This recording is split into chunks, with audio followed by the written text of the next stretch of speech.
Bismillahirrahmanirrahim. Assalamualaikum warahmatullahi wabarakatuh. Apa kabar teman-teman semuanya? Saya doakan teman-teman selalu dalam keadaan sehat dan diberikan kemudahan dalam rezekinya.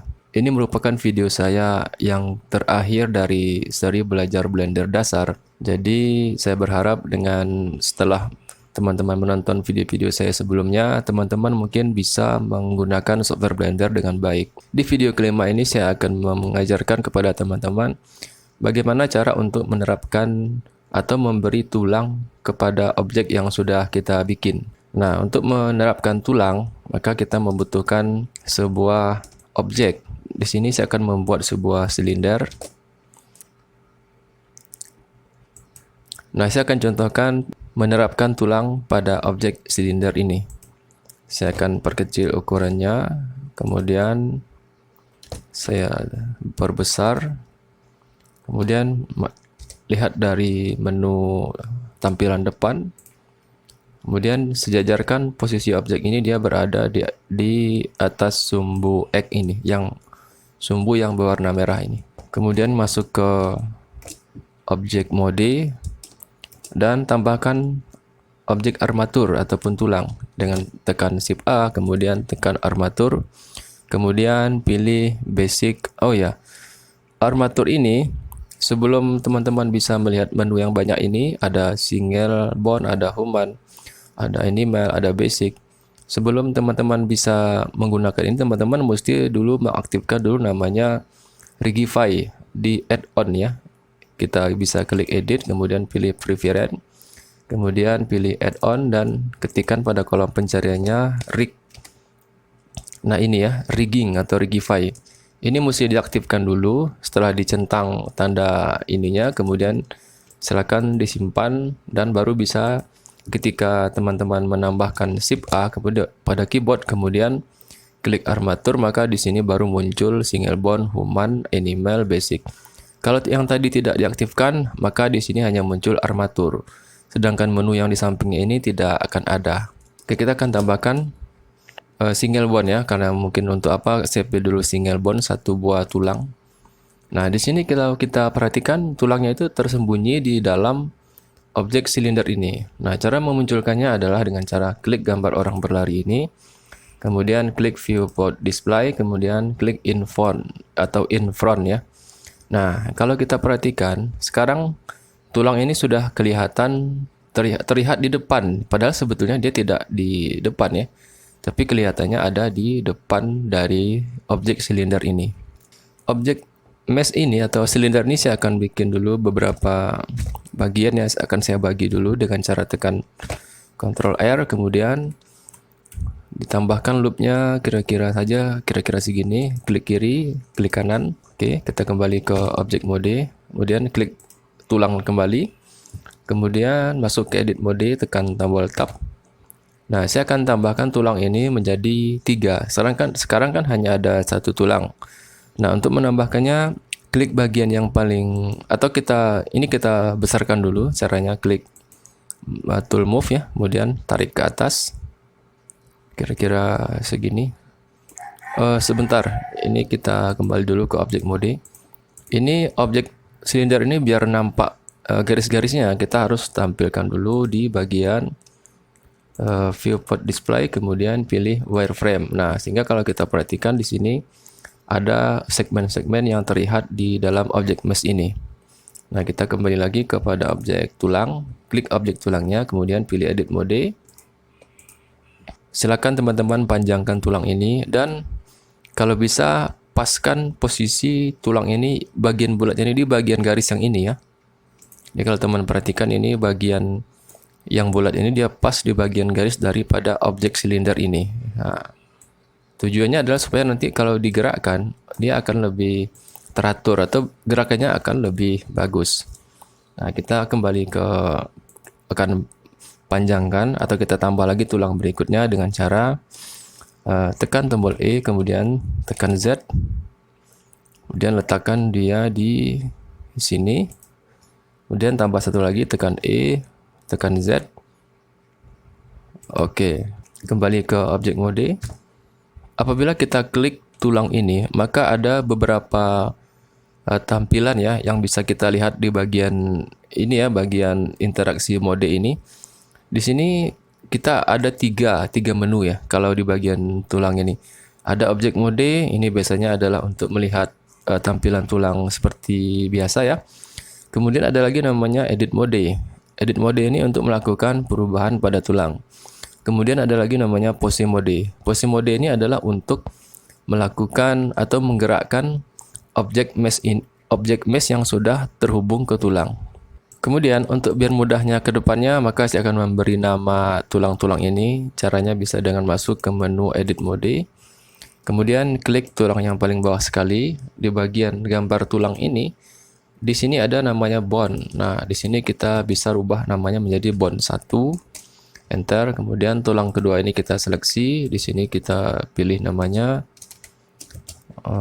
bone 2. Enter. Kemudian pilih tulang yang ketiga ini. Kemudian kita ubah lagi namanya menjadi bone 3. Jadi tujuan pemberi nama ini adalah supaya kita lebih mudah dalam menata tulang-tulang ini. Makanya kita beri nama bone 1 di bawah, bone 2 di tengah, bone 3 di atas. Nah, biar objek tulang ini kelihatan namanya, maka teman-teman bisa klik di menu sini ya, kembali ke kita klik gambar orang lari ini, kemudian pada bagian name-nya kita centang. Nah, di sini kalau kita perhatikan, di sini ada sudah muncul nama-nama tulang ini. Bone 1 di bawah, bone 2 dan bone 3. Kemudian tulang-tulang ini juga ada beberapa bentuknya. Kita kembali ke objek mode dulu. Nah, sekarang apabila kita klik tulang ini kembali, di bagian display as ini ada pilihan untuk bentuk-bentuk tulang yang kita gunakan. Di sini ada octahedral, ini adalah untuk yang model sekarang ini. Kalau kita ganti lagi model stick, maka dia akan berubah menjadi stick. Atau bisa juga kita menggunakan B-bone ya. Nah, seperti ini gambarnya. Jadi silakan digunakan atau disesuaikan dengan keinginan teman-teman mana yang paling baik. Nah, kita gunakan yang versi biasa saja, octahedral. Baik, sekarang kita sudah berhasil memberikan objek tulang ke dalam objek mesh ini. Nah, sekarang bagaimana cara kita untuk menghubungkan objek mesh ini biar ketika kita menggerakkan tulang ini dia bisa bergerak. Caranya adalah dengan cara klik objek mesh ini. Kemudian kita klik objek tulangnya. Jadi objek tulang ini diklik sesudah objek mesh. Kemudian tekan Ctrl P dan pilih with automatic wake. Nah, sekarang kalau kita masuk ke menu pose mode, kita klik dulu gambar atau kita klik dulu objek tulangnya. Kemudian kita pilih pose mode. Nah, ini kalau kita rotasi tekan R, maka objek mesh-nya sudah bergerak sesuai dengan arah yang diinginkan. Nah, ini kalau kita perhatikan, kita klik tulang kedua, maka dia bergerak sesuai dengan yang mengikuti arah pergerakan dari tulang. Nah, jadi pergerakan yang seperti ini disebut dengan FK atau forward kinematic. Artinya adalah tulang yang kita seleksi ini dia hanya bisa mempengaruhi tulang yang setelahnya. Dan kalau kita klik tulang yang bone 2 ini, maka dia hanya bisa mempengaruhi tulang yang bone 3. Bone 2 tidak bisa mempengaruhi tulang bone 1. Seperti ini. Kalau kita gerakkan bone 2 ini, bone 2 hanya bisa mempengaruhi tulang bone 3 atau tulang setelahnya. Makanya disebut dengan istilahnya forward kinematic. Selanjutnya kalau kita kembali ke bagian object mode dan kalau kita klik object mesh ini, maka di sini ada menu banyak di sini ya. Ada menu edit mode, scope mode, vertex, dan salah satu menu yang bisa kita gunakan lagi adalah wake point. Nah, ini artinya apa? Jadi wake point ini adalah seberapa besar pengaruh tulang terhadap objek yang di belakangnya atau objek mesh-nya. Nah, ini kalau kita seleksi bone 3 ya di sini bagian kanan ini, maka di sini ada berwarna merah ini. Ya, sebentar, ini saya matikan dulu wireframe-nya. Nah, ini kalau kita perhatikan ini ya, apabila diklik bone 3 ini, maka di sini ada yang berwarna merah, kemudian berwarna kuning, dan berwarna hijau, dan berwarna biru. Jadi kalau merah ini artinya adalah pengaruh tulang dengan objek benda yang di belakangnya adalah 100%. Kemudian kalau kuning dia berkurang-kurang, mungkin sekitar 60 atau 70%. Kemudian yang bagian yang hijau ini dia sudah semakin berkurang pengaruhnya, mungkin sekitar 40% atau 30%. Dan bagian biru ini adalah pengaruhnya adalah 0 terhadap objek yang tulang bond 3 ini. Apabila kita klik bond 2, maka dia yang merah adalah bagian yang di tengah-tengahnya. Artinya bagian tengah-tengah ini berpengaruh terhadap objek tulang yang kita pilih. Dan sama juga halnya dengan kita pilih bond 1. Maka kita perhatikan di sini warna merahnya ini cukup banyak ya. Maka bagian yang merah ini pengaruhnya dengan bond 1 ini adalah cukup besar. Bagaimana kalau kita ingin menambahkan pengaruh yang bond 3 ini umpamanya? Nah, jadi kalau kita ingin menambahkan pengaruhnya terhadap objek yang ke bond 3 ini, maka kita bisa dengan cara kita lukis saja di sini ya, di bagian sini. Nah, kita kuas seperti ini. Kemudian ini kita kuas juga sehingga dia akan berwarna merah lagi. Tapi sebelum melakukan kuas ini, teman-teman juga harus di sini mengaktifkan namanya F-Draw ya. Maka baru bisa kita melakukan penguasan seperti ini. Maka kalau sudah merah seperti ini, artinya bond 3 ini mempunyai pengaruh yang 100% terhadap bagian mesh yang ada di atas ini. Sehingga kalau kita kembali ke posisi object mode, kita klik objek tulangnya, dan kita kembali ke posisi mode, kita gerakkan tulang yang paling atas, maka dia pengaruhnya sudah cukup besar terhadap mesh bagian atas ini. Ini adalah disebut dengan forward kinematic. Kemudian ada lagi istilahnya adalah inverse kinematic atau IK ya, atau IK ya. Kita kembali ke objek mode dulu. Saya akan copy dulu semuanya. Kemudian Shift D, kemudian tekan X. Yang tadi bagian kanan ini adalah namanya forward kinematic. Nah, saya akan buat yang bagian kiri ini dia menjadi IK atau inverse kinematic. Ada dua cara untuk menjadikannya menjadi inverse kinematic atau IK. Cara pertama adalah dengan cara mengklik objek. Kita harus masuk dulu ke bagian posisi mode ya. Klik posisi mode, klik dulu objek tulangnya, kemudian pilih posisi mode. Selanjutnya klik di bagian posisi option. Nah, di sini ada namanya auto IK. Nah, ini kalau kita gerakkan ini ya, kita klik tulang yang paling atas ini, tekan tombol G, maka dia tulang yang di atas ini dia akan mempengaruhi tulang-tulang yang ada di bawahnya. Jadi IK itu maksudnya adalah kebalikan daripada FK. Kalau FK dia mempengaruhi tulang yang setelahnya, kalau inverse kinematic ini dia mempengaruhi tulang-tulang yang ada di bawahnya. Jadi bond 3 ini mempengaruhi bond 2 dan bond 1. Nah, itu kalau kita menggunakan cara yang otomatis. Namun kita juga bisa menggunakan cara yang biasa ya, atau cara standarnya. Caranya adalah kita klik bond 2 ini, kemudian di bagian bond constraint properties yang gambar tulang melingkar ini ya, kita tambahkan lagi namanya add bond constraint, pilih inverse kinematic.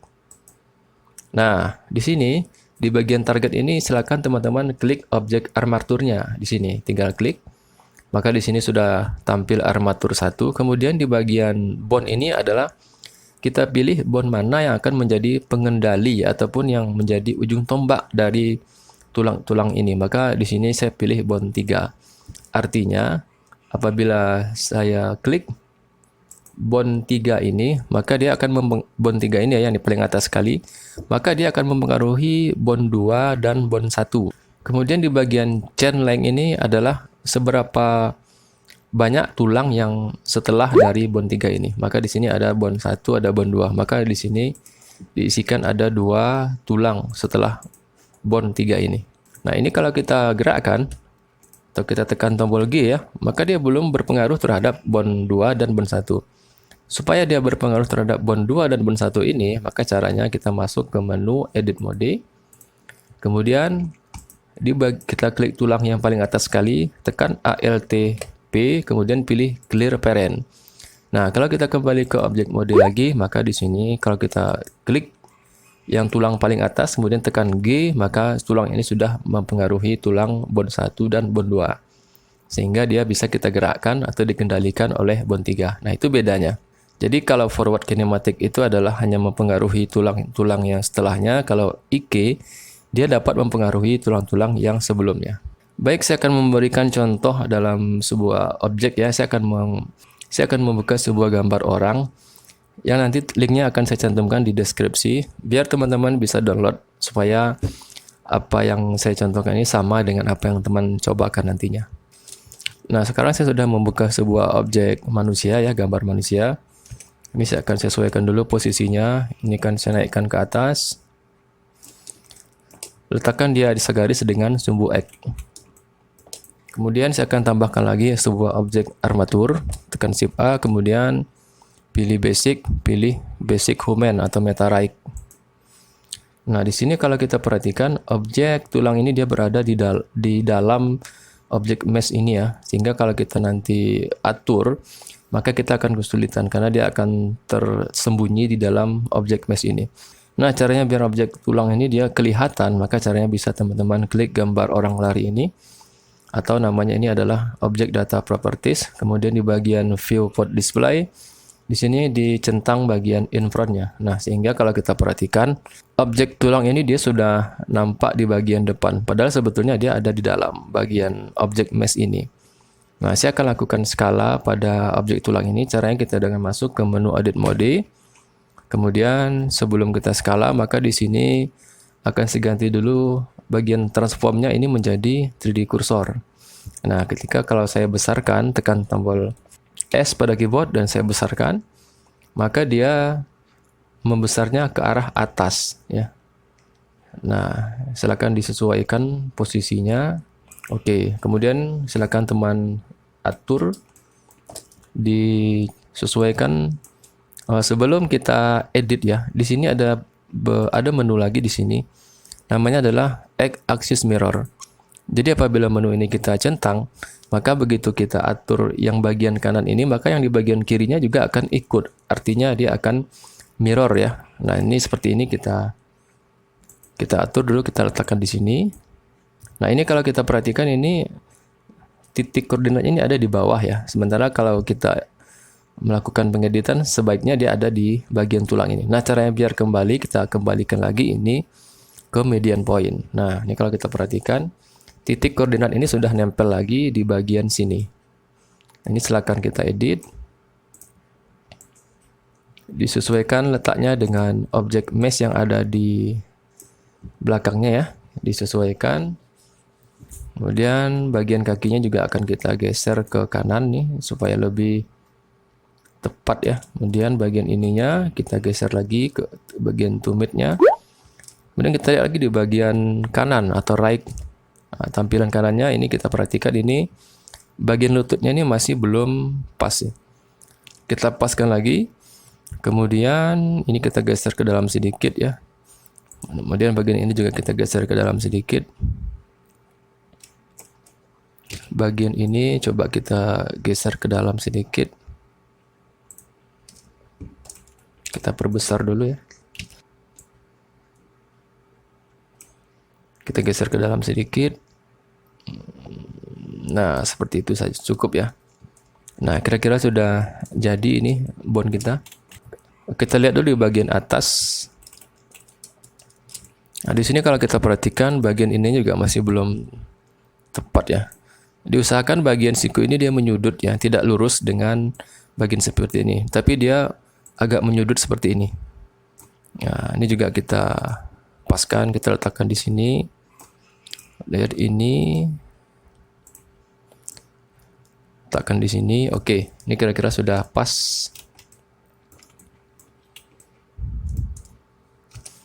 Nah, sekarang kita sudah dapatkan objek tulang ini dia sudah menempel ke dalam objek human ini. Nah, kita kembali ke objek mode. Nah, kalau sudah selesai kita tempatkan objek tulang ini ke bagian dalam dari bagian mesh ini, maka kita sekarang klik generate right. Nah, sekarang kalau kita perhatikan di sini sudah muncul shape ya, ataupun mungkin ini adalah bantuan. Artinya kalau kita menggerakkan objek ini kita tidak butuh lagi mengklik tulang ini satu persatu. Tapi kita bisa dengan cara mengklik objek bantuan yang ada di sekeliling dari objek mesh ini. Seperti objek ini ya. Nah, kita akan coba gerakkan dia. Nah, kalau sudah kita generate, selanjutnya adalah kita parentkan antara objek mesh ini dengan objek tulangnya. Klik objek mesh-nya, kemudian klik objek bantu ini ya. atau objek tulangnya juga sama saja ya. Kemudian sama dengan berikutnya, tekan Ctrl P, kemudian pilih with automatic wake. Sekarang kalau kita perhatikan di bagian pose mode, sebentar, ini kita klik dulu tulangnya. Nah, karena tulang dengan objek bantuan ini sama saja sebetulnya ya, maka objek tulang ini akan saya sembunyikan dengan cara saya aktifkan dulu tombol monitor ini. Nah, aktifkan tombol monitornya atau klik tombol monitornya sehingga objek tulang ini dia sudah tersembunyi. Nah, kalau kita masuk ke menu pose mode, klik dulu gambar helper ini atau bantuan ini ya. Kemudian masuk ke pose mode.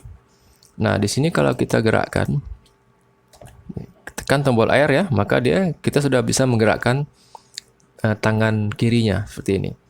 Nah, ini adalah FK atau forward kinematic, karena dia hanya bisa menggerakkan satu buah bagian saja. Sebelumnya kita bisa menekan tombol N, sehingga di sini kita bisa melihat ada bagian torso, ada bagian torso twig. Kalau torso ini kalau kita perhatikan, ini adalah bagian di kepalanya ini ya. Sehingga kalau kita aktifkan, klik torso, maka di sini akan muncul garis bantu untuk menggerakkan kepala. Nah, di sini di bagian L ini artinya adalah lengan kiri ya, artinya lengan yang ini. Maka di sini kita bisa aktifkan lengan kiri ini, kita bisa aktifkan IK-nya. Nah, kalau begitu kita matikan FK-nya.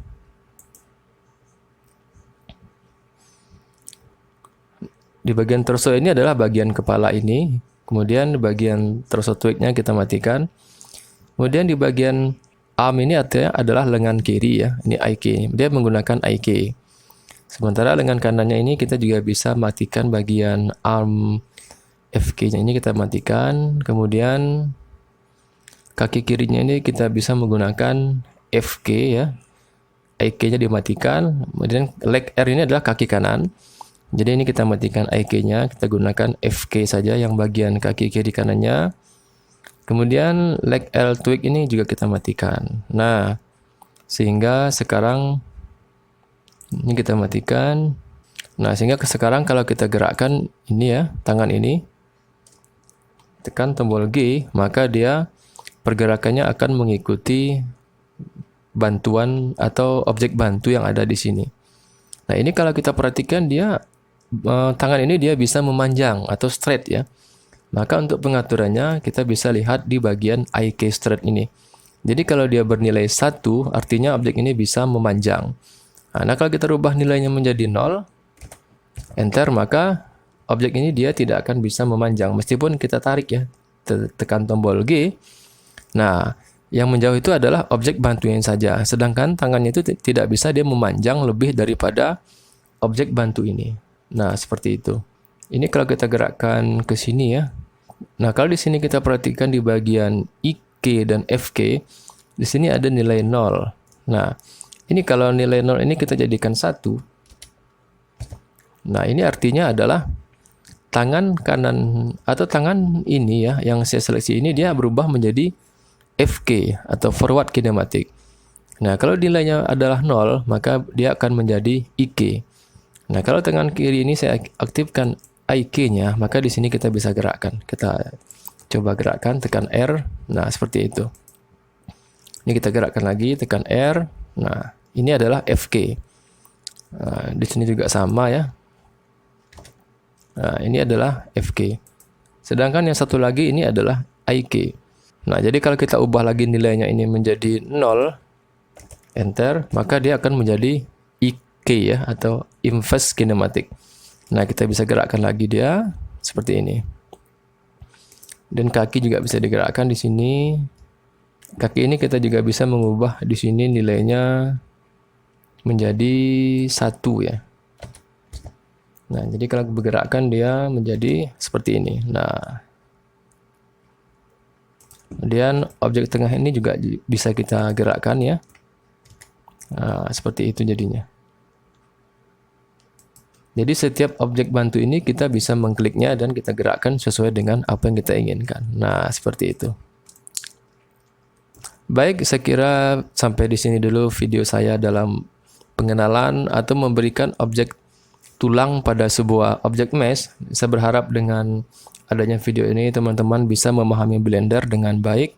Jadi teman-teman mungkin yang sudah menyaksikan video saya dari video part 1 sampai part 5 ini, saya berharap teman-teman sudah bisa menggunakan software Blender dengan baik karena dasar-dasarnya teman-teman sudah miliki semuanya.